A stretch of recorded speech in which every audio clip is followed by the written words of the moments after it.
በሰንሰለታማው የሂማላያ ተራራ ስር ኬራን ሶስት ወንድማማቾችን አግብታ ትኖራለች። ሶሲዮሎጂስቶችም ይህንን ለየት ያለ ባህል ፍራተርናል ፖሊያንድሪ ይሉታል። አንዲት ሴት ለብዙ ወንድማማቾች መዳር እንደማለት ነው።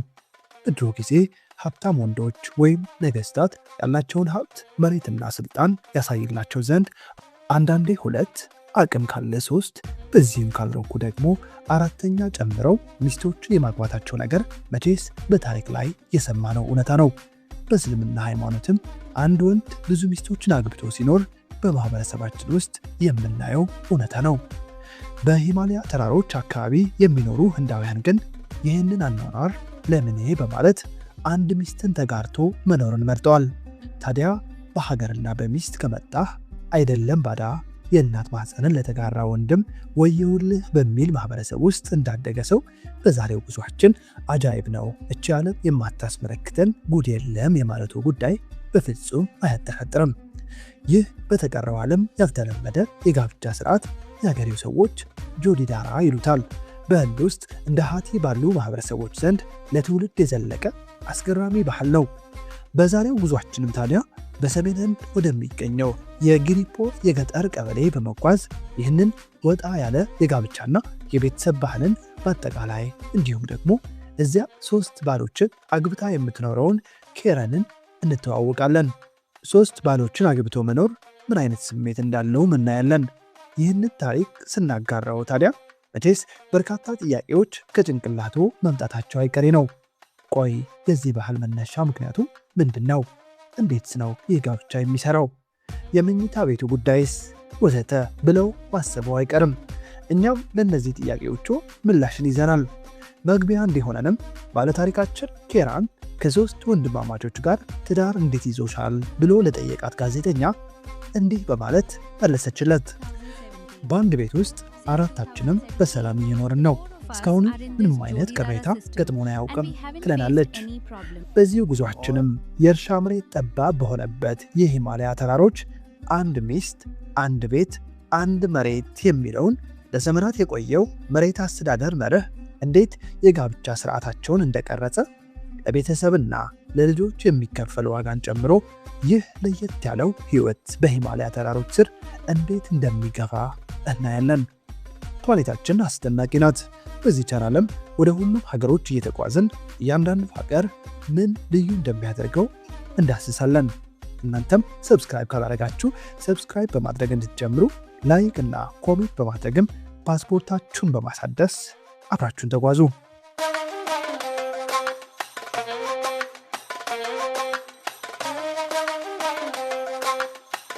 የዛሬው ጉዟችን የሚጀምረው ከጥልቅ የሂማላያ ተራሮች ውስጥ ነው። በጥንታዊው የጆዲዳራ ትውፊት ውስጥ ተራራ ማለት የምድር መቆሚያ ምሰሶና የሰማይ መድረሻ መሰላል ተደርጎ ይወሰዳል። ይህ ሕሳቤ በተጨባጭ የሚታየው ደግሞ በግርማዊው የሂማላያ ተራራ ሰንሰለት ላይ ነው። ሂማላያ እንዲሁ የተከማቸ የመሬት ቁልል ሳይሆን የምድርን የውስጥ ኃይልና የውጭ ውበት በአንድነት አጣጥሞ የያዘ የተፈጥሮ ተአምር ነው። ይህ ግዙፍ የተራራ ሰንሰለት ከምስራቅ እስከ ምዕራብ ለ2400 ኪሎ ሜትር ተዘርግቶ የሚገኝ ሲሆን ስፋቱም እንደ ቦታው ሁኔታ ከ150 እስከ 400 ኪሎ ሜትሮች ይደርሳል። ይህ ግዙፍ ርቀትም አህጉሪቱን ከከባድ የአየር ንብረት መለዋወጥ የሚጠብቅ እንደ የተፈጥሮ ድንበር አጥር ሆኖ ያገለግላል። የሂማላያ ተራሮች አፈጣጠር በጆዲዳራ ትረካዎች ውስጥ የአማልክት መተቃቀፍ ተብሎ ቢገለጥም በሳይንሳዊው ዓለም ግን የህንድና የዩሮ ኤዥያ መሬታዊ ልጣፎች ለሚሊዮን ዓመታት ባደረጉት ግብግብ የተፈጠረ ነገር እንደሆነ ይነገራል። እነዚህ ተራራዎች አንዱ በሌላው ላይ እየተደራረቡና እየተገፋፉ ወደ ላይ በማደጋቸው ዛሬ በዓለማችን ላይ ካሉት ረዣዥም ጫፎች መካከል 14ቱ በዚህ ሰንሰለት ውስጥ እንዲገኙ ሆነዋል። ይህ የመሬት አቀማመጥ ተራራዎቹን ብቻ ሳይሆን በመካከላቸው ያሉትን ጥልቅና ለም ሸለቆዎችንም በመፍጠር ለተፈጥሮ ሚዛን ትልቅ አስተዋጽኦ አበርክቷል። ይህ ግዙፍ የተራራ ሰንሰለት የአንድ ሀገር ብቻ ንብረት ሳይሆን የሰው ልጅ የጋራ ቅርስ ሆኖ 5 ሀገራትን ማለትም ህንድን፣ ኔፓልን፣ ቡታንን፣ ቻይናንና ፓኪስታንን አቋርጦ ያልፋል። በእነዚህ አስቸጋሪ በሚመስሉ ከፍታዎች ላይ የሚኖሩ ሰዎች ሕይወትም በጽናትና በጥበብ የተሞላ ነው። ነዋሪዎቹ እንደ ያክ ያሉ ብርቅዬ እንስሳትን በማርባትና ለድንጋያማው መሬት ላይ ገብስና ድንች በማልማት ይተዳደራሉ። የጆዲደራ መንፈሳዊ እሴቶች እንደሚሉት ተራራው ለሚፈሩት ሳይሆን ለሚያከብሩት በረከቱን ይሰጣል። በመሆኑም ነዋሪዎቹ ከከፍተኛው ቅዝቃዜና ከኦክሲጅን እጥረት ጋር ተላምደው በገደል ላይ የተሰቀሉ ጥንታዊ ገዳማትንና መንደሮችን በመገንባት አስደናቂ የሆነ የሰው ልጅ የመኖር ተጋድሎን ያሳያሉ። እያንዳንዱ ቀን ለነዋሪዎቹ ከባድ የጉልበት ሥራ የሚጠይቅ ሲሆን የኦክሲጅን መጠኑ ዝቅተኛ በሆነበት ከፍታ ላይ ሸክም ተሸክሞ ገደል ለገደል መጓዝ የዘወትር ሥራቸው ነው። የህልውና ተጋድሎ የሚጀምረው ገና ማለዳ አዝመራን ለመንከባከብ በሚደረግ ትግል ነው።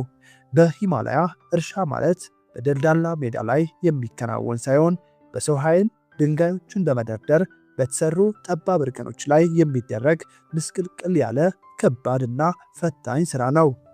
አፈሩ እንዳይሸረሸርና በረዶው እንዳያጠፋው ነዋሪዎቹ ሌት ተቀን ደከመን ሳይሉ ድንጋይ ይፈልጣሉ፣ ግንብ ይገነባሉ። የትራንስፖርት አማራጭ በሌለበት ምግብና ቁሳቁስ ለማግኘት ብቻ ለቀናት በእግር መጓዝ ግዴታ ነው።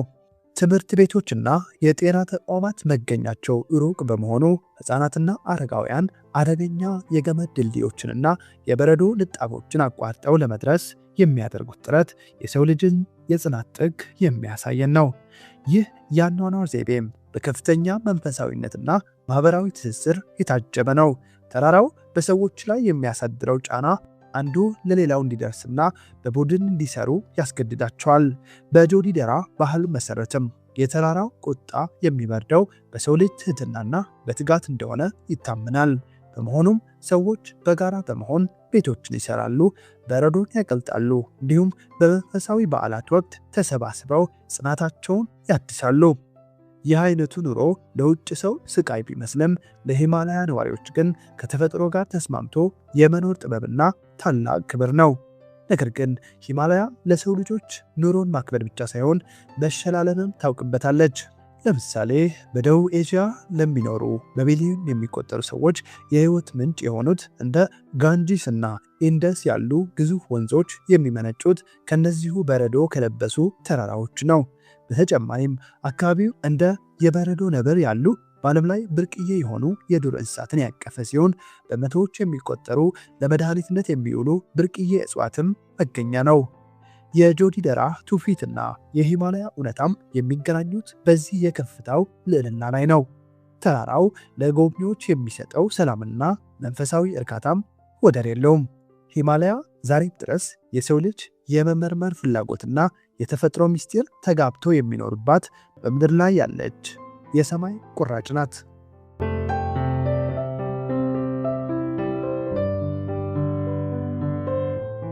እስኪ አሁን ደግሞ ወደ ኬራንና ወደ ሶስቱ ባሎቿ የዕለት ተዕለት ሕይወት ጠጋ ብለን ስንመለከት ነገሩ ለውጭ ሰው እንደሚታየው ግራ የተጋባ ሳይሆን ለእነሱ እጅግ የተደራጀ ሆኖ እናገኘዋለን።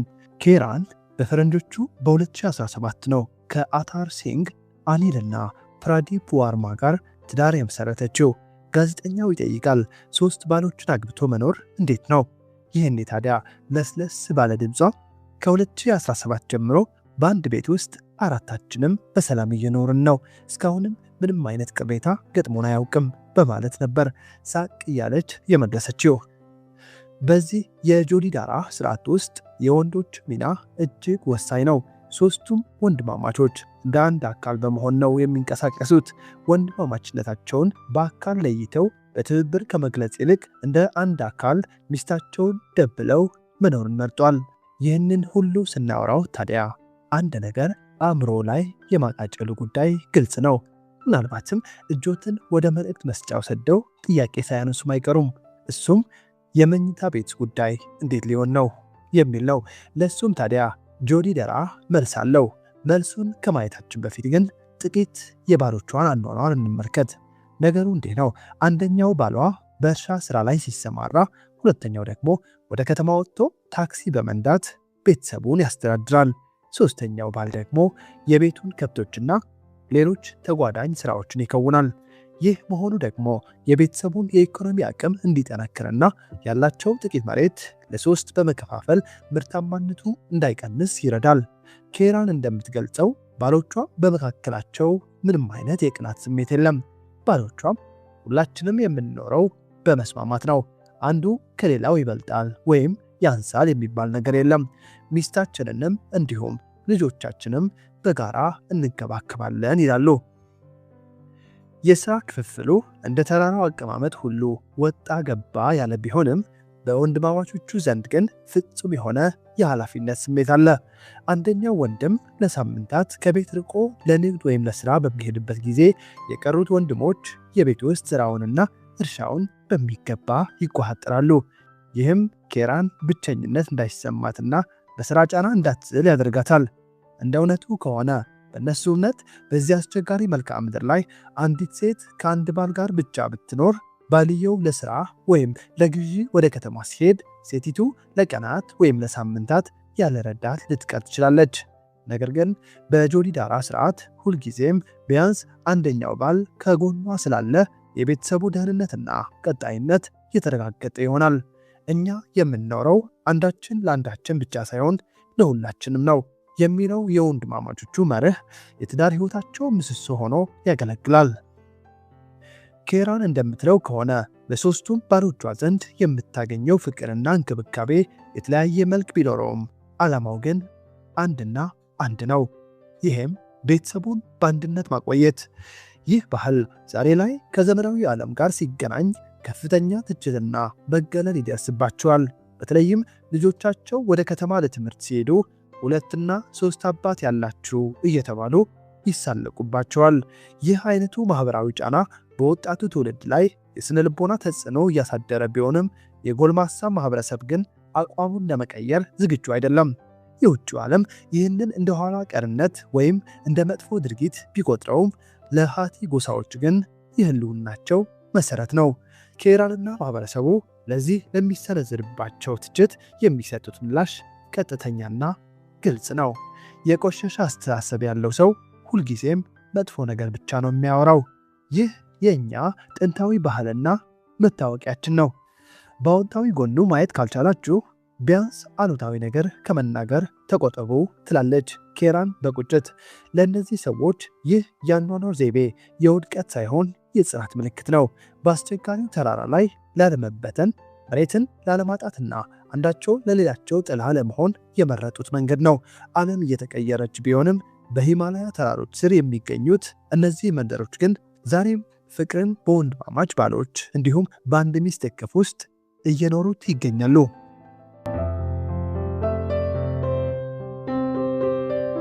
የዚህ አስገራሚ የጆዲዳራ ባህል ታሪካዊ አመጣጥ በሁለት ዋና ዋና ምሰሶዎች ላይ የተገነባ ነው።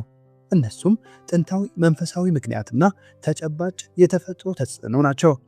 በህንድ ባህልና እምነት ውስጥ ትልቅ ቦታ የሚሰጠው የማሃባራታ ታሪክ ለዚህ ስርዓት ዋነኛ መንፈሳዊ መነሻ ሆኖ ይጠቀሳል። በዚህ ታሪክ ውስጥ አምስቱ የፓንዳቫ ወንድማማቾች ድራውፓዲ የምትባለውን አንዲት ሴት በጋራ አግብተው ይኖሩ እንደነበር ይነገራል። ይህም የሆነው እናታቸው ኩንቲ ወንድማማቾቹ ከውጭ ይዘውት የመጡትን ሀብት ምን እንደሆነ በውል ሳይመለከቱ ያገኛችሁትን ነገር እኩል ተካፈሉ የሚል ትዕዛዝ በማስተላለፋቸው እንደሆነ ይታመናል። በሂማላያ ተራሮች ስር የሚኖሩት የሃቲ ጎሳዎች ራሳቸውን የዚህ ታሪክ ተተኪ አድርገው ስለሚቆጥሩ ድርጊቱን እንደ ኋላ ቀርነት ሳይሆን እንደ ቅዱስ ተግባርና እንደ ጥንታዊ ማንነት መገለጫ ይከውኑታል። ይህ ማህበረሰብ ራሱን በዚህ ባህል ውስጥ እንዲገነባ ያደረጉት ተጨባጭ ሁኔታዎች ደግሞ ከህልውና ትግል ጋር የተያያዙ ናቸው። በመጀመሪያ ደረጃ በተራራማው የሂማላያ አካባቢ ለእርሻ የሚሆን መሬት እጅግ በጣም አነስተኛ በመሆኑ ወንድማማቾች የተለያዩ ሚስቶችን አግብተው ቢለያዩ ያለው ጥቂት መሬት ተከፋፍሎ ለቤተሰቡ ቀለብ መሆን የማይችልበት ደረጃ ላይ ይደርሳል። ስለዚህም አንድ ሚስት፣ አንድ ቤት፣ አንድ መሬት የሚለው መርህ መሬቱ ሳይከፋፈል ለትውልድ እንዲተላለፍና የቤተሰቡ ሀብት እንዳይበታተን አስችሏል። በተጨማሪም በጥንት ጊዜ የንግድ ማዕከላት ሩቅ በመሆናቸው ወንዶች ለንግድና ለሥራ ከቤት ለሳምንታት አልፎ ተርፎም ለወራት መራቅ ግድ ይላቸው ነበር። በዚህ ጊዜ አንደኛው ወንድም ለስራ ሲወጣ ሌላኛው ቤት ውስጥ በመቅረት ለሚስቱና ለቤተሰቡ አስፈላጊውን ጥበቃና እንክብካቤ ያደርጋል። ይህም ማህበረሰቡን ከጥቃትና ከብቸኝነት ስጋት ጠብቆታል። አሁን ወደ ባልና ሚስቱ የግንኙነት ህይወት ስንመለስ እንደ ማህበረሰቡ ባህልና እንደ ኬራን አገላለጽ ይህ ጉዳይ የሚመራው በታቀደ የጊዜ ሰሌዳ ሳይሆን በከፍተኛ መከባበርና መግባባት ነው። በባህሉ መሰረት አንደኛው ወንድም ከሚስቱ ጋር በሚሆንበት ጊዜ ሌሎቹ ወንድሞች ወደ ክፍሉ እንዳይገቡ በበሩ ላይ ምልክት ያደርጋሉ። ይህም አብዛኛውን ጊዜ ጫማን በደጅ ማኖር ወይም ኮፍያን መስቀል ሊሆን ይችላል። ይህ ምልክት ሲኖር ሌሎቹ ወንድሞች የራሳቸውን የግል ሥራ እያከናወኑ ተራቸውን ይጠብቃሉ። የሚገርመው ነገር ወንድማማቾቹ ሚስታቸውን እንደ የጋራ በረከት እንጂ እንደ የግል ንብረት አይመለከቷትም። ይህንንም መሬታችን እንዳይከፋፈልና ቤተሰባችን እንዳይበተን የምንከፍለው ዋጋ ነው ብለው ስለሚያምኑ ወንድማማችነታቸው ከጾታዊ ቅናት በላይ ይገዝፋል። ልጆቹም ቢሆኑ ሁሉንም ወንድማማቾች እንደ አባት ስለሚያዩዋቸው ምንም እንኳን በትምህርት ቤት ምዝገባ ወቅት የአንዱን ወንድም ስም ብቻ መጠቀም ግድ ቢላቸውም ሶስት አባት እንዳላቸው ያስባሉ። በመጨረሻም እንደነሱ እምነት ከሆነ ይህ የጆዲዳራ ስርዓት ከኢኮኖሚያዊ ፋይዳው ባለፈ በማህበረሰቡ ውስጥ ያለውን የመተሳሰብ ጥግ ያሳያል። አንደኛው ባል በሞት ቢለይ እንኳ ሴቲቱና ልጆቿ ሜዳ ላይ አይወድቁም። የቀሩት ወንድሞች ኃላፊነቱን ተረክበው ቤተሰቡን መንከባከባቸውን ይቀጥላሉ። ይህ ደግሞ እንደ ሂማላያ ባሉ አደገኛና ገለልተኛ ቦታዎች ላይ ለሚኖር ማህበረሰብ ትልቅ የደህንነት ዋስትና ነው። ኬራን እኔ 3 ባሎች የሉኝም፣ 3 ጠባቂዎችና 3 የቤተሰቤ ምሰሶዎች እንጂ ስትል የባህሉን ጥልቅ ትርጉም ትገልጸዋለች። የሰው ልጅ ከተፈጥሮ ጋር ለመላመድና ለመኖር የሚያደርገው ጥረት እንዲህ ያሉ አስገራሚ ወጎችን ቢወልድም ዋናው ቁም ነገር ግን በመግባባት በመፈቃቀድና በሰላም መኖሩ ላይ ነው። ፕላኔታችን በብዙ ቀለምና በብዙ እሳቤ የተሞላች መሆኗን የምንረዳው ደግሞ እንዲህ ያሉ ገለልተኛና ረቂቅ የሆኑ የሰው ልጅ ታሪኮችን ስንሰማ ነው። ይህንን ለየት ያለ ባህል በተመለከተ የእርሶስ አስተያየቶ ምንድን ነው? ወንድማማችነት ለማስቀጠል ሲባል እንዲህ አይነት መስዋዕትነት መክፈል ይቻላል ይላሉ ወይስ ዘመኑ ያለፈበት ድርጊት ነው? የእርሶን ሐሳብ በኮሜንት ያካፍሉን። በቀጣይ በሌላ አስደናቂ ታሪክ ከሌላ የዓለም ጥግ እስክንመጣ ድረስ ህንዳውያኑ እንደሚሉት አልቪዳ፣ ደህና ሁኑ።